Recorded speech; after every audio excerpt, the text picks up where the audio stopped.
আপনি কি জানেন পৃথিবীর সবচেয়ে শক্তিশালী মানুষটিকে? সে নয় যে সবচেয়ে বেশি চিৎকার করে, বরং সে যে নীরবে নিজের সাম্রাজ্য গড়ে তোলে। আজ আমি আপনাদের এমন 7টি কঠোর শিক্ষার কথা বলবো যা আপনাকে মানসিকভাবে এতটাই শক্তিশালী এবং ভয়ঙ্কর করে তুলবে যে আপনার নীরবতাই হবে আপনার সবচেয়ে বড় অস্ত্র। চলুন শুরু করা যাক। নাম্বার 1, নিজের পরিকল্পনা গোপন রাখা। আপনার পরবর্তী পদক্ষেপ কাউকে জানতে দিবেন না। মানুষ যা জানে না তা তারা ধ্বংস করতে পারে না। আপনার লক্ষ্য এবং কাজ যখন গোপন থাকে তখন আপনার সাফল্যই হবে আপনার প্রথম শব্দ। কথা দিয়ে নয়, কাজ দিয়ে বিশ্বকে চমকে দিন। নাম্বার 2, প্রতিক্রিয়ার উপর নিয়ন্ত্রণ। মনে রাখবেন, যে আপনাকে রাগাতে পারে সে আপনাকে নিয়ন্ত্রণ করতে পারে।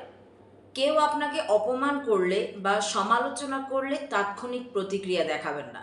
আপনার নীরবতা এবং শান্ত থাকা বিপক্ষকে মানসিকভাবে দুর্বল করে দেয়। নিয়ন্ত্রণ নিজের হাতে রাখুন। নাম্বার 3, একাকী পথ চলার সাহস।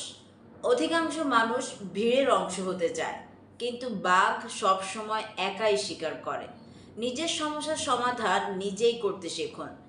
যখন আপনি কারো উপর নির্ভরশীল হওয়া ছেড়ে দিবেন, তখন আপনি সত্যিকারের স্বাধীন এবং শক্তিশালী হয়ে উঠবেন। নাম্বার 4, না বলার শক্তি। সবাইকে খুশি করার চেষ্টা করা মানে নিজের ব্যক্তিত্বকে সস্তা করা। অপ্রয়োজনীয় আবদার বা অফারকে না বলতে শিখুন। আপনার সময় এবং শক্তির মূল্য দিন। একটি দৃঢ় না আপনাকে অনেক আজেবাজে ঝামেলা থেকে বাঁচিয়ে দেবে। নাম্বার 5, অতীতকে কবর দেওয়া।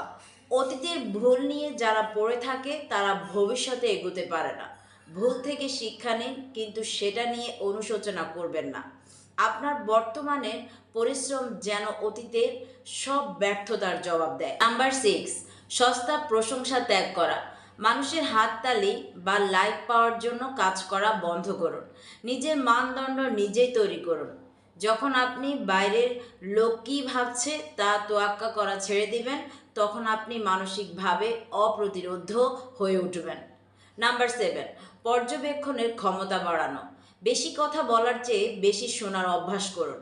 একজন নীরব মানুষ যখন শান্তভাবে সব পর্যবেক্ষণ করে তখন সে পরিস্থিতির আসল রূপ দেখতে পায়। কম কথা বলা আপনাকে রহস্যময় এবং প্রজ্ঞাবান করে তোলে। এই 7টি শিক্ষার মধ্যে কোনটি আপনার সবচেয়ে প্রিয় কমেন্টে জানান এবং চ্যানেলটি সাবস্ক্রাইব করুন।